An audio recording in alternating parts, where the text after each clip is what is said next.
The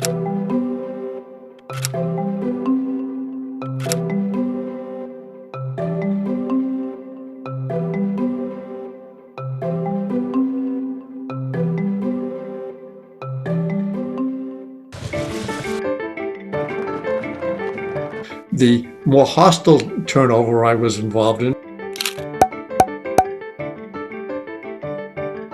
was Bill Clinton coming in for George H.W. Bush. And I ran that entire transition. It was a very friendly transfer of power, even though it was done under the hostile conditions of a defeated president running for his second term, not winning, and a young upstart governor of Arkansas coming in to replace him. But he didn't want to get into a full-scale press conference. But the tone was set at the top, and President George H.W. Bush made sure we were all very cooperative. That was, I think, a model transition from a one-term president to a new president, when the one-term president had hoped he would have a second term.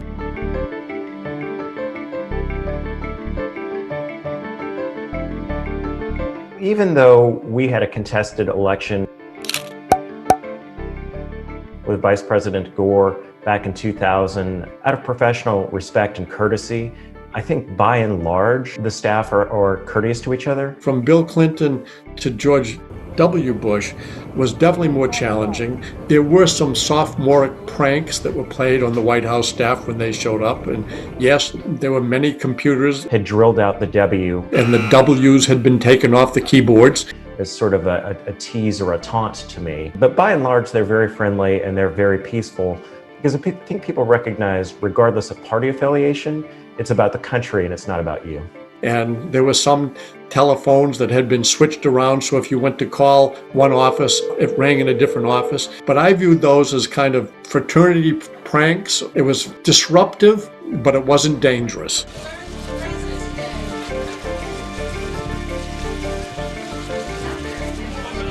George H.W. Bush was definitely disappointed that he didn't win re-election, and he was depressed. Here's the way we see it, and the country should see it, that the people have spoken. But at the same time, he was celebrating our democracy.